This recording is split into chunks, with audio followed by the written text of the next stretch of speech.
प्यारे बच्चों, आज हम 8th ग्रेड अभ्यास पुस्तिका कक्षा 8वीं गणित परिशिष्ट गणित की वैकल्पिक विधियां पढ़ेंगे। यह जो वैकल्पिक विधियां हैं, कुछ प्रश्न बहुत बड़े बड़े हैं, इसलिए इसको हम 2 भागों में समझा रहे हैं। तो आज हम प्रथम भाग देखेंगे। अभी तक आपने यदि हमारे चैनल को शेयर सब्सक्राइब नहीं किया तो अवश्य कर लीजिए। अब हम देखें प्रश्न पहला, सूत्र एकाधिकेन पूर्वेण के प्रयोग से हल कीजिए। तो इस विधि द्वारा उन संख्याओं के वर्ग ज्ञात करते हैं जिनकी इकाई में 5 होता है। अब विधि क्या है? तो 85 का वर्ग बराबर 85 गुणे 85 लिखेंगे। यह उत्तर का दाहिना भाग कहलाएगा और यह बायां भाग। सबसे पहले हम बायां भाग निकालें तो हम देखें जो दहाई का अंक है यानी 8, तो हम 8 गुणे, अब 8 में हम एकाधिकेन यानी एक जोड़ दें 8 में तो 9 होगा। तो हम 8 में 9 का कर दें गुणा तो 72, तो हमारा बायां भाग जो आया वो आया 72। अब दायां भाग क्या होगा? तो यह जो जिसका हम वर्ग निकाल रहे हैं उसमें इकाई 5 का आप गुणा या वर्ग कर दीजिए 5 में, तो 5 गुणे 5 या 5 का वर्ग तो 25, तो हमारा दाहिना भाग आया 25। तो 85 का वर्ग होगा 72 25 यानी 7225। अगला प्रश्न है हमारा, यावत ऊनम तावत ऊनी कृत्यवर्गम च योज्यते। इस विधि का प्रयोग करके हम हल करेंगे और इस विधि में हम आपको समझा रहे हैं कि क्या करते हैं। तो सबसे पहले जो भी संख्या दी गई है उसमें हम जैसे यहाँ पर 13 का वर्ग हमें निकालना है। तो अब हम देखें कि ये जो संख्या है यह जो है आपके जैसे 100, 1000, 10 उसके नज़दीक आप देखेंगे कि कौन सी आती है। तो हम देखें ये जो 13 है ये 10 के नज़दीक है या निकटस्थ है, तो 10 में हम 3 जोड़ेंगे तो 13 हो जाएगा। तो इसलिए यहाँ पर जो 13 है 10 में 3 जोड़ने पर हमें 13 मिला, तो 13 धन 3 लिखेंगे। अब जो इकाई है यहाँ 3, तो हम धन 3 का वर्ग करेंगे या 3 का वर्ग करेंगे। तो यह हमारे उत्तर का बायां भाग होगा और यह हमारे उत्तर का दायां भाग। 13 में 3 जोड़ेंगे तो 16 और 3 का वर्ग 9, तो 13 का वर्ग होता है 169। अब हम देखें प्रश्न तीसरा, सूत्र एक न्यूनेन पूर्वेण के प्रयोग से 99 का वर्ग ज्ञात कीजिए। अभी अधिकेन पढ़ा आपने, एक अधिकेन, अब न्यूनेन पढ़ेंगे हम। तो न्यूनेन में हम क्या करते हैं, ऐसी संख्याओं के हम वर्ग निकालते हैं जैसे 9, 99, 999 जिनमें 999 अंक हों। तो यहाँ पर हमें 99 का निकालना है, तो 99 गुणे 99 वर्ग होगा। अब ये बायां पक्ष और ये दायां पक्ष। तो अब हम पहले देखें बायां पक्ष, तो उत्तर का बायां भाग। तो इसमें आप देखें जो हमारा 99 है उससे एक न्यून यानी एक कम तो होगा 98, तो यहाँ हमने 98 लिख दिया। अब दायां भाग, तो जो ये आपने एक कम किया तो आया 98 और लिया कितना था आपने 99, तो 99 में से 98 घटाओ तो आएगा 01, एक अकेला ना लिखें, जोड़ी के रूप में 01, तो दाहिना जो भाग आया वो आया 01। तो 99 का वर्ग होगा 98 01 या 9801। अगला प्रश्न है 41 का वर्ग द्वंद्व योग विधि से ज्ञात कीजिए। तो इसके लिए आपको करना क्या है, हम आपको समझाते हैं, ध्यान से देखिए।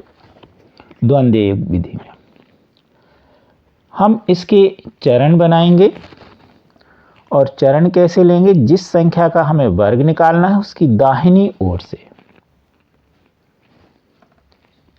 एक संख्या लेंगे, फिर एक एक बढ़ती यानी 1, फिर 2, फिर 3 इत्यादि, और फिर उसी के घटते क्रम में हम संख्याओं को लेंगे। यहाँ पर 41 है तो यहाँ पर पहला जो चरण होगा समूह के वह होगा, क्योंकि हम किस तरफ से ले रहे हैं, दाहिनी ओर से। तो अब हम दाहिनी ओर से लें तो 1 आया,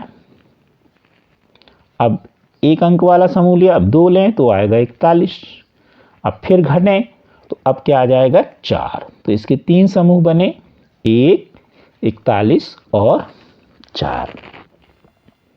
अब इसकी विधि देखें तो अब हम जो 4 है, 4 का वर्गमूल होगा 16, सॉरी वर्गमूल नहीं, वर्ग, 4 का वर्ग होगा 16। अब 41 को कैसे लिखेंगे, तो हम लिखेंगे 2 गुणे 4 गुणे 1, तो आएगा 8।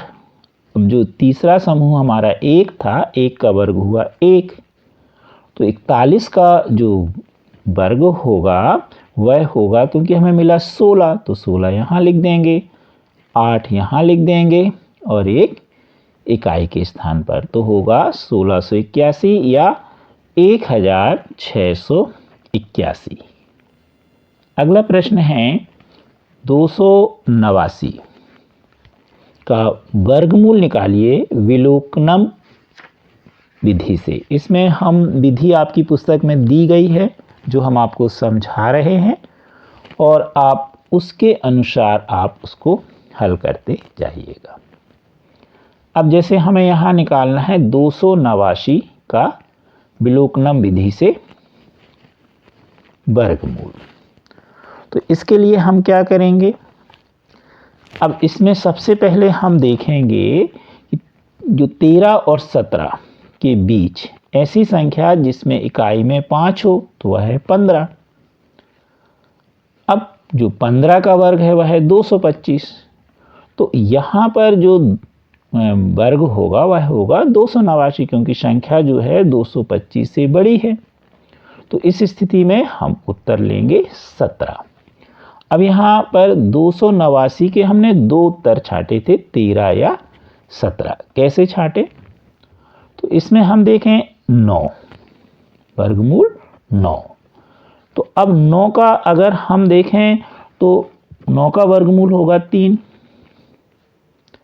और यदि हम देखें 9 तो 49 भी हो सकता है, तो 49 की जगह आएगा 7। तो या तो 13 होगा या 17 होगा, इसका वर्गमूल 13 या 17 होगा। हमने किससे चयन किया, इकाई के स्थान पर। अब 13 और 17 में हमने देखा, जैसा भी आपने देखा कि 13 और 17 के बीच में हमें ऐसी संख्या देखना जिसका इकाई का अंक 5 हो।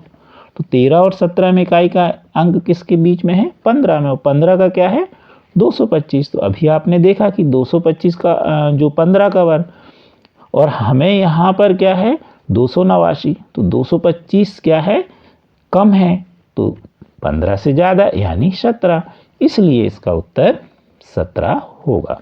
तो हमने विस्तार पूर्वक भी आपको समझा दिया। अब देखें हम प्रश्न 6वां। 23 का घन एक सर्वसमीका है। अभी आपने वर्ग के रूप में सर्वसमीकाएं पढ़ी, यह घन के रूप में सर्वसमीका है।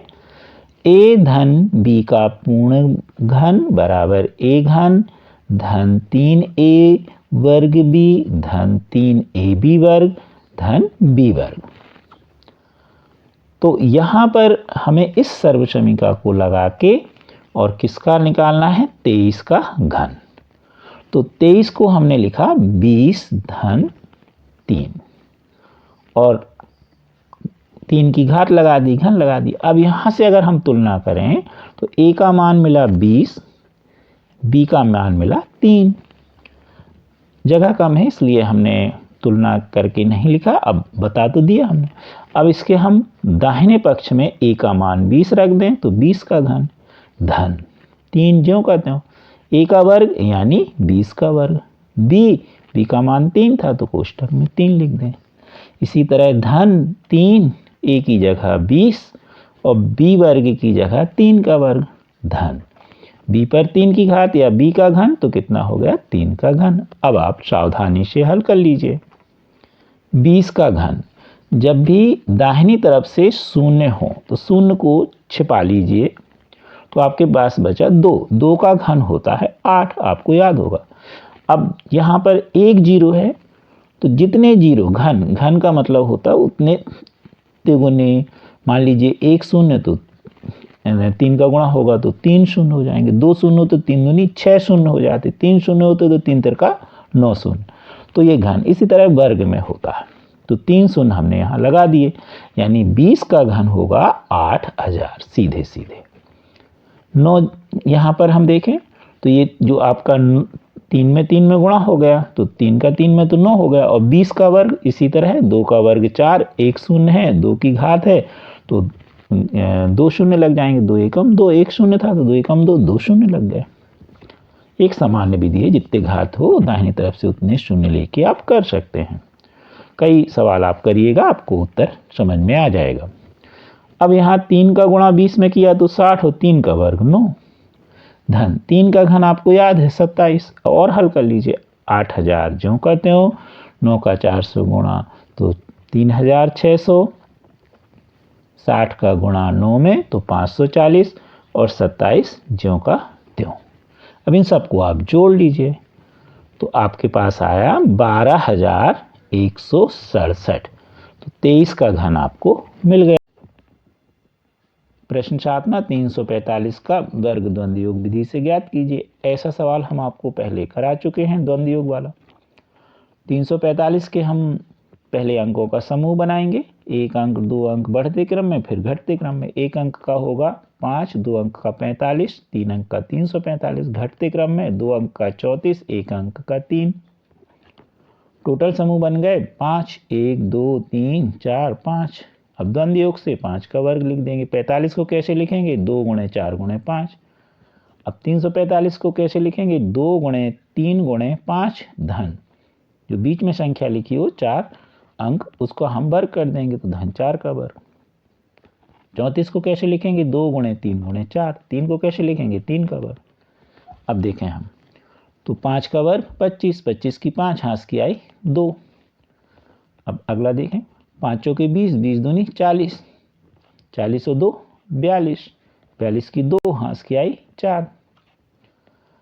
आगे देखें, 5 थी 15, 15 दूनी 30, धन 4 का वर्ग 16, तो हो गए 46, 46 और 4 50, 50 की 0, हाथ की आई 5। 4 थी 12, 12 दूनी 24, 24 में 5 जोड़ो तो हो गए 29, 29 की 9, हाथ की आई 2। 3 का वर्ग 9, 9 में 2 जोड़ो तो आ गए 11। तो हमारा जो वर्ग होगा 11 90 25। अब इसमें है विलोकनम विधि से 2197 का घनमूल निकालो। तो इसके लिए देखें, क्रिया विधि किसी में आपको नहीं लिखा है हमने, आप किताब से सभी की क्रिया विधि दोबारा समझ लीजिए। इसमें सबसे पहले हम बाईं ओर से 3 संख्याओं का समूह बनाएंगे। जितने समूह बनेंगे उतने अंक का उनका घनमूल होगा। यहाँ 2 ग्रुप बनेंगे, 219 का एक ग्रुप, 7 सिंगल रहेगा, तो 2 अंक वाला हमें घनमूल मिला। अब यहाँ से 219 लोगे तो बचेगा 7, 7 का घन कर दीजिए 243, 243 में इकाई क्या है 3, तो इसलिए हमें इकाई का स्थान 3 मिलेगा। अब दाहिनी ओर से 3 अंक लीजिए तो बचा क्या 2, 2 किसके निकटतम घन के है, 1 का घन 1, 2 का 8, तो ध्यान से देखिए 2 है, तो ये किसके निकट है 1 के, तो वास्तव में यहाँ पर क्या लिख देंगे 1।